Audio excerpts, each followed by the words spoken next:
Pete Alonso, obviously, it's not that complicated. You'll hear this on every other Mets podcast. But free agent at the end of the year. Yeah.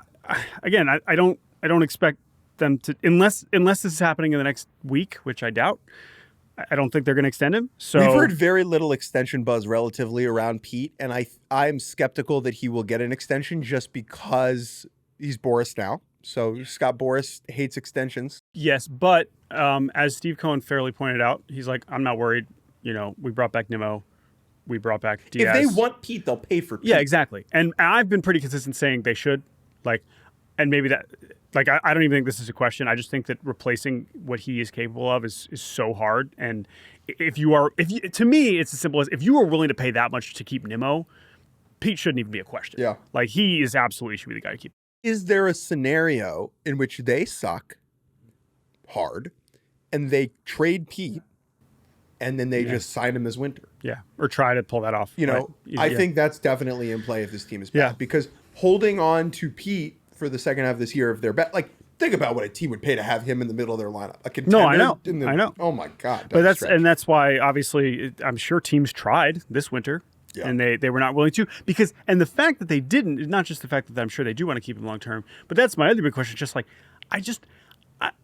it's frustrating that they kind of do these half measures because I just look at this offensive core. I'm like, why are we wasting a year of Pete, Lindor, Nimmo, McNeil, whatever McNeil, I don't understand it. He's still at least something. Clearly, he's still going to play 150 games. I have no idea how good he is, but there's a version of him where he hits 300 again, and I just don't know how many more of those seasons you're going to get. So, let alone whatever you're getting from Marte at this point. The window doesn't line up. Yeah, that's what's confusing about the Mets. To have that many really good players and just kind of half-ass it, that's what bothers me, I guess. I don't know if it's. I don't care how much I don't care how much they're.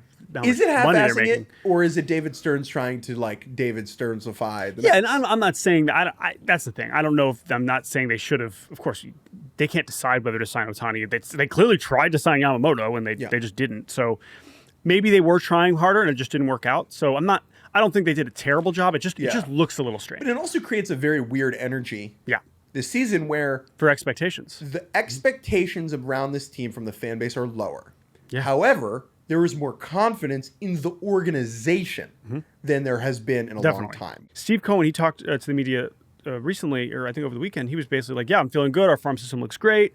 I finally feel like we're really building it." And it's like, that is very reasonable and smart and good. This is kind of, again, we knew he wanted to kind of do it that way, which is great. I can't say he's doing it wrong. It's just such an incredible tone shift from a year ago